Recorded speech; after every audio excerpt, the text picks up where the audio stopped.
Welcome back to the Dragon's Lair, everybody. My name is Wade. Once again, we are playing They Are Billions, and this is the Coast of Bones. In the previous episode, I said it was the Crossroads. I was wrong. Coast of Bones. So, I believe that this is the third and last video for the Coast of Bones. I believe. Most of the missions at this point are taking 3 videos of 30 minutes apiece. The last one takes 5 or 6. The last mission is a lot. It's a lot. I like these ballistas. Ballistas have such a good range. And I didn't learn until the very last mission that ballistas get upgraded to executioners. So because the executioner looks like it has a Gatling gun on the top of it, I assumed that it was good at attacking a large number of zombies very quickly. And I think if we looked at the data, we would find out that that's not true. We would find out that it attacks one zombie very effectively at a time. Um, so if you want to take on large groups, I really suggest to you that you use the shock tower is what it's called. I decided early on that because the game has like a steampunk vibe to it, that I would focus on like electricity and those steampunky Tesla type technologies. So I just through the once I saw the superiority of the shock tower is great. Like if there's just like a couple zombies out there, it'll hit them. But when there's a ton of zombies, when there's thousands or hundreds of zombies, the shock tower will kill like 50 zombies at a time. And I don't know the exact numbers on it, but you'll see in coming episodes when the shock towers go to work. And you have like 2 shock towers that have overlapping fields of fire, and they don't fire at the same time, so they're not accidentally overlap targeting people. I know I just said a ton of information right there, but the shock towers became one of my favorite towers. And like in the last 2 episodes, the last 2 missions, sorry, you need them both. You need executioners and shock towers. Um, but I love the shock tower a lot. It's one of my favorites, and it's great to watch the shock tower work. Like just to watch the shock tower do its thing is really cool. And like I said, it deals with tons of zombies. You can upgrade it so that its energy needs are a lot less. It starts off needing a pretty good amount of energy. I think it starts off needing like 30 to power, which is a lot. But when you upgrade it, I think it comes down to like 10. Um, and those aren't exact numbers, but it's something very similar. And once you have the lightning spire, you you can power plenty of shock towers. Um, Even though the lightning spire gives you 800 power, um, end game I was winding up with. I know I talk about end game a lot. End game I was winding up with a lightning spire and like 3 to 4 power plants. And the thing that you have to keep in mind about power plants is they're a foundry level technology. So, sorry, it's either stone or foundry. So I think it's stone actually. So it's a stone level technology, and it has an upkeep of 10 wood. So it actually consumes wood. So your inn consumes wood, your power plants consume wood, and you need the power plants. I fully suggest the technology upgrade that it's like insulated wiring or something like that. It basically cuts the energy consumption for all houses in half, basically. The number's not exactly true, but point is, all houses cost less money or cost less power now, and that's a big deal. Boom, boom, boom, boom, boom, boom, boom. See how the zombies come running out? Oh, well, you could have took it. You do get several upgrades for soldiers. I think you upgrade soldiers like twice, maybe 3 times, and it upgrades like there's an upgrade for soldiers' attack, there's an upgrade for soldiers' armor, there's an upgrade for soldiers' health, and that's a big deal. The soldiers get tough. Oh, look at all that gold. And that's crazy because at this point in the game, gold is not a huge deal. Um, so I'm coming at it with end game opinions of like, look at all that gold on the ground. Because a lot of times those stacks are like 1,000 gold apiece, and you'll get pretty important foundry upgrades. So that's like oil age upgrades that cost 4,000 gold, 5,000 gold. So to see 3,000 gold sitting on the ground like that, it's kind of a big deal.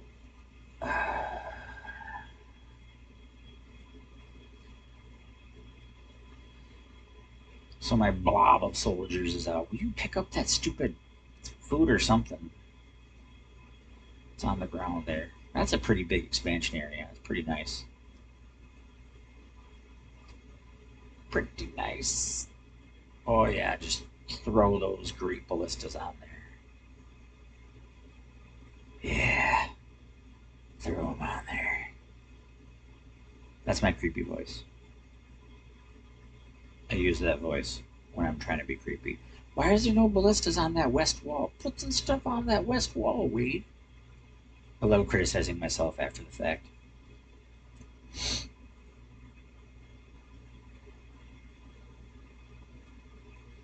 Do you love me? Do you love me? I was just listening to some Paula Abdul. Watching MC Hammer dance in that music video.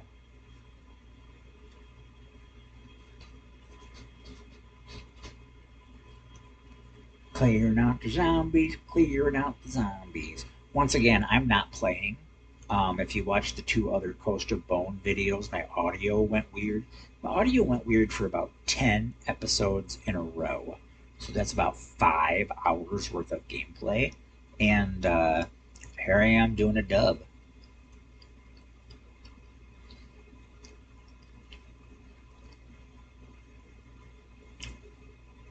Dubstep never dies.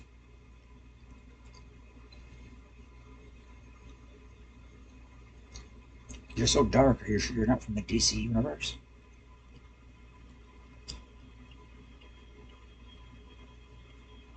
Popping down some food. I basically get to a point where if I can't get at least 50 from a farm placement, I won't place it. And the advanced farm doubles the income so that, it ends at 100 food. And right now, like 100 food sounds like a lot, but there are missions where you have to get like population, like, I don't even remember, in the thousands. Like population 5,000, population 3,000. Population 5,000 is a lot. It requires a lot of energy, a lot of food.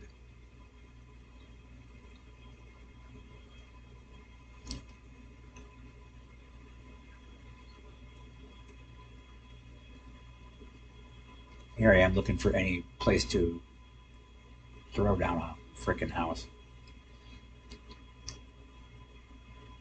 I do this sometimes where I'm just like looking for spots. Sometimes you can find spots that are not terrible placements.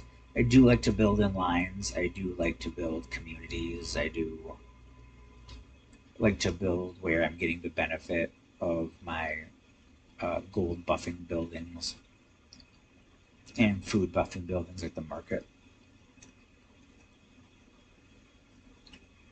The market decreases food intake for any buildings around it. So like houses take up X amount of food. Let's just say like a wooden house takes up 8.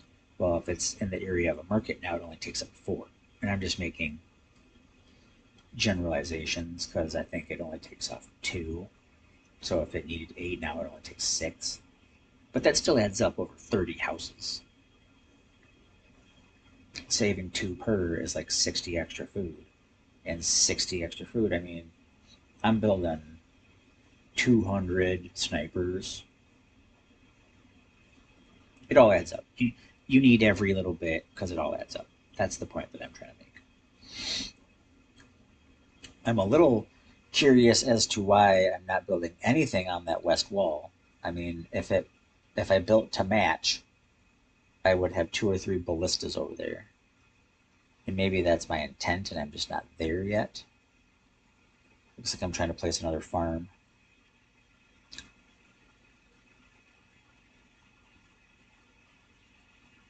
I need some ballistas and some towers, man. Okay, here comes the ballistas. Doesn't look like I have enough resources to build a second ballistae. Ballistaceus. Man, the market's ability for you to buy resources, super useful. Like, game necessary level useful. Especially when you build a foundry and then you can build oil derricks. Because, man, oil is expensive to buy, but oil is really great to sell. And that's just weird because, obviously that's true in the real world, but like it's just weird that that real world principle translates over.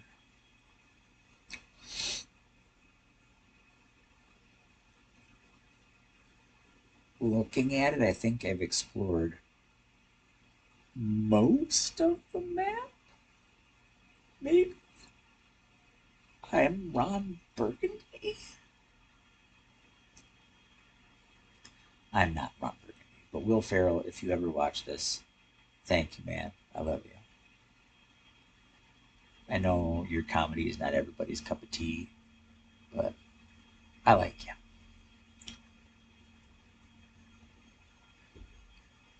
Do you love me? Do you love me? Oh, I'm gonna start to build houses in the expansion area now. Well, that's what tells you that my britches are big, or that my britches feel big. Iron is so important in the late game because you don't mine iron very quickly. Um, there's not a ton of places to mine iron, and the things that I buy with that iron are iron intensive. So like wasps are 10 iron for one. It's like 300 gold and 10 iron. Well, if you only have like 100 iron on hand and you're only building 10, you know, I build a lot of wasps because, like I've mentioned before, whether it was this video or the video before it, um, end game you need like a double layer of stone walls with towers and attack towers behind it. Then I built a gap, uh,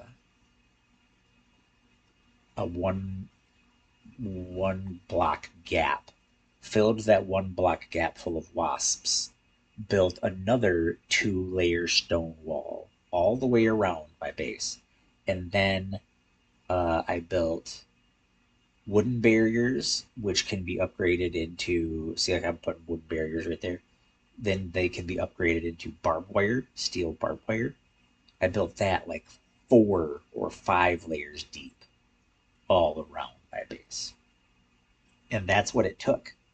I mean, that's really what it took. And then inside the walls, executioners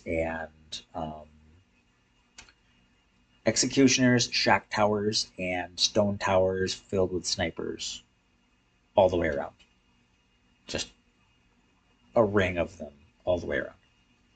And that's what it takes. And it's rough because like giants and behemoths can attack over the wall. So if your tower is, so let's just say you had like a double row of stone walls, and then you had a tower directly adjacent behind it. The behemoth could run up to the stone walls and attack the tower on the other side. Behemoths and giants, their attacks are also AoE. So when a behemoth hits a wall, it's really hitting like 2 or 3 sections at a time. So when you have like 10 behemoths all standing on your wall and they're all attacking at the same time, you're going to lose big chunks of wall. And they do also attack really quickly. Giants are slower, but they hit more targets and they do more damage. You'll see me fight giants. It's just one thing that's really crazy about They Are Billions is like, we're not there yet, but they'll be like, this is a new zombie type. It's called a harpy. And there's like one on the whole map. And it's like a super stressful, like, how do I fight the harpy? How will I ever defeat the harpy? And then, like, 2 or 3 missions after that, you're fighting like 10 of them at a time. Just like the Venom. When the Venom first gets, delivered, it's really hard to work against. And then, like, missions later, you're fighting like several Venoms at a time. And then, in the last mission, there's like a whole wave of dozens of harpies and a whole wave of dozens of venoms. May even be 100 or 2 harpies and 102 venoms or 2 venoms, which is just crazy. So, point is, we fight a giant once. There's like a whole mission about just fighting this giant, right? At the end of the game, like 2 dozen of them come at your fortress or your village or community, whatever you want to call it. A couple dozen of them. You have to fight them off. And that's a big deal. When you finally get to my video where I do that, it's kind of anticlimactic. It's more about the wind up stress than it is about the delivery because I handle it very well. Yeah, I handled the behemoth uh, swarm very well, the giant swarm very well. It's the harpies and the venoms that are the most difficult. Harpies jump over walls, you'll see. Um, but there's this weird thing where harpies are drawn to attack towers. So remember how I said there's a whole layer of wall, a whole double layer of wall, then a layer of wasps, then a layer of wall. Well, the fun part is the harpies can jump up over the first layer of wall, but then there's no space for them, so they kind of get like stuck on the wall, and then they attack the wasps. So your guys behind the second double layer of walls are attacking them the entire time. Your attack towers behind the second layer of walls are attacking them the entire time. But then they get all fixed on the wasps, and wasps are pretty good at dealing with harpies. So you have like 100 harpies and like 15 wasps. You're going to do a lot of damage, and then the harpies focus on the wasps while everything else is doing damage to them. You just got to know. You got to kind of know what the strengths and weaknesses of each zombie type are and build or equip to fight that. And as it turns out, in the last mission, you have to fight swarms of everything. Um, the very, very last attack was also kind of anticlimactic just because I had CJ'd it so hard. I still want you guys to watch it. I'm not saying don't watch it. I'm just saying, like, they watch it to see how much I overdo it. And I definitely win. But like I said, it's definitely an overkill. It's an overkill moment. And that's okay. Looks like we got 4 days and 10 minutes. Either this video just barely covers that, or it doesn't cover it at all. I don't know which one. I don't know.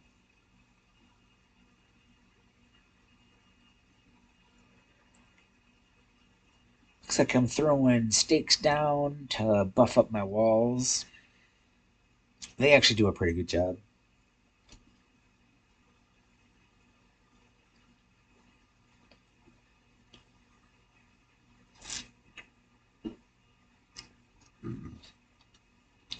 Those barbed wire fences do a really good job. But I didn't research those until pretty late in the game. So it's weird watching my stuff and doing commentary on it because I lost the original audio. Like, it's weird. So it looks like I've explored the entire map and cleared out the entire map. which I always try to have the whole map explored and cleared of regular zombies by the time the last swarm hits. That way, when I'm done with the last swarm, I can focus just solely on meeting my population quota. I don't always get that luxury, but that's kind of the goal.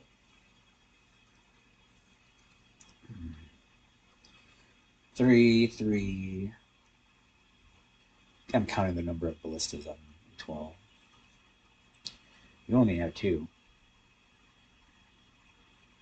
Oh, look at that. Oh, I built four. Oh, aren't you special? Aren't you special?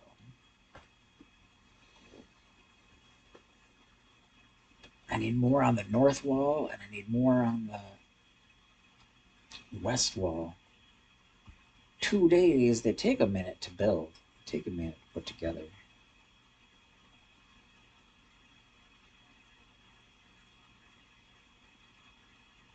I feel like I'm building like a Neanderthal.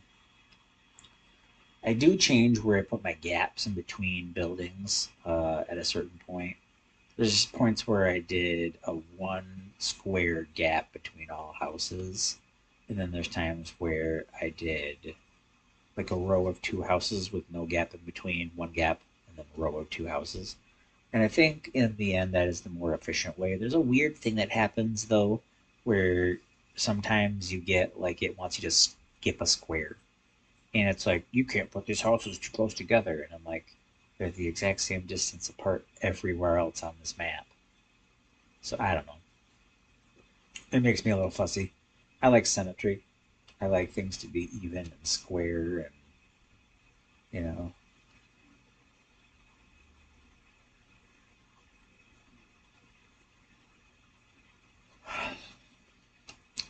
Well, for not having stone walls, I feel pretty okay about this. I got a decent sized monster block, or sorry, I got a decent sized soldier block. Um, Man, I wish I had more ballista on the west. I don't remember what I have on the north, and I can't really be attacked from the south.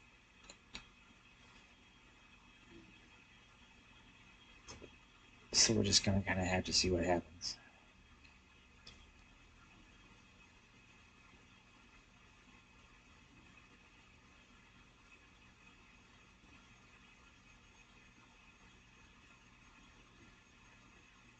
$7 minutes left.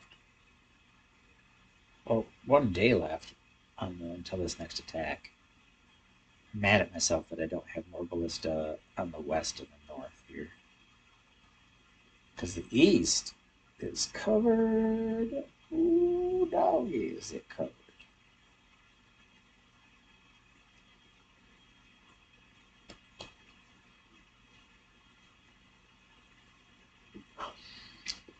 Sorry for yawning. It's been a long day. Doing some late night dubbing because I want to get these episodes out.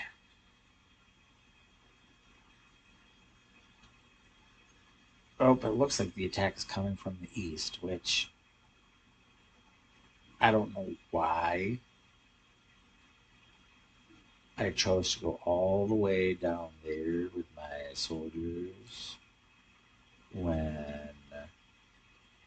I think the attack is probably coming from more north. I think I did that because I have had times where it's like the attack is coming from the west, and a good size attack does come, but then a bunch of guys come from the east as well, and I was less prepared for the eastbound guys basically from a side that did not say it was under attack, um, which is lame, but whatever. These zombies, they don't play by the rules. They don't play by the rules.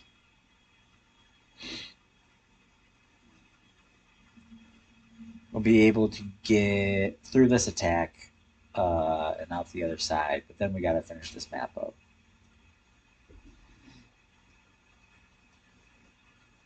Then we got to wrap it up.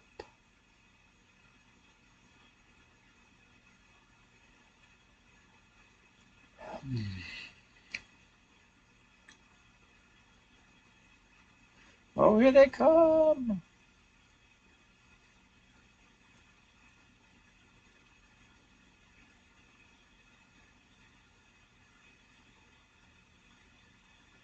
I'm about to say, it looks like they came from left and the right.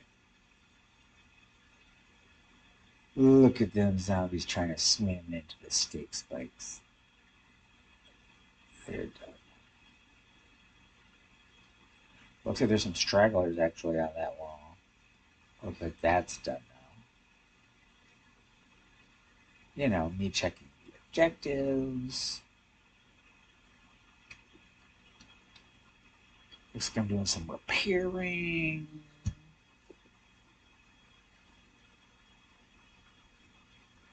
And I had the whole map explored.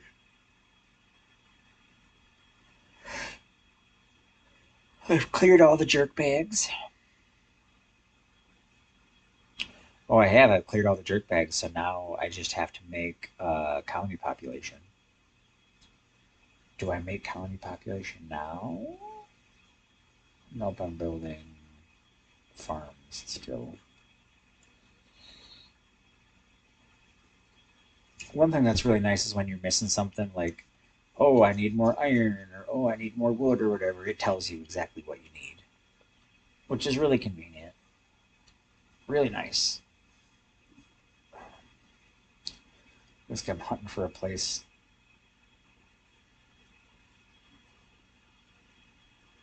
for more foods. Taking too long, bro. Taking too long.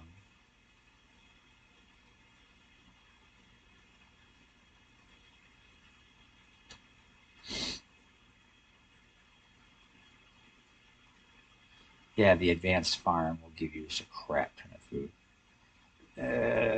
End game, like if you had 4 or 5 farms in the Crystal Palace, you got a ton of food. I mean, Crystal Palace is 800 food.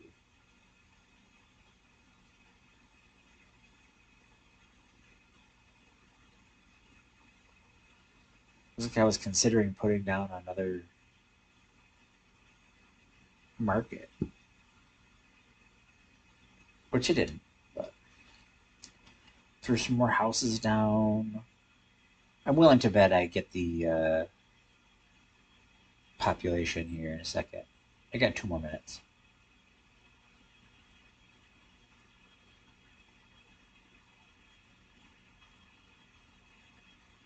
I'm able to build lots of houses, that's for darn sure.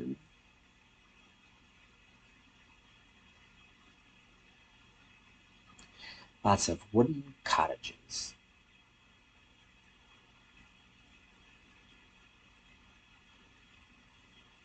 Because there are no more zombies at this point in time, if I were to have selected all my Great Ballista and then destroyed them, I'd get all those workers back. I'd get a part of the resource back, um, but you'd get a bunch of workers back. You'd get a portion of the resources, but power would also go down. Workers would free up because they're not manning the Great Ballistae, and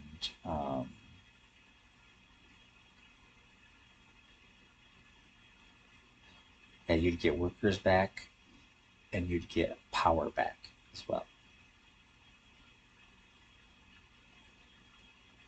There's a thing on your towers that you can click on them and basically power them on or off. Same thing like with your mills. I think you can do the same thing with your quarries. Yeah, you can just turn buildings off, which is handy if you get infested, and then you're trying to colony completed right there. Okay, so this was Coast of Bones. It took 3 missions, which is an hour and a half, 3 videos, which is an hour and a half, give or take, because most of the videos are a little bit extra. Got 30 seconds left. Looks like I'm eyeing that swarm,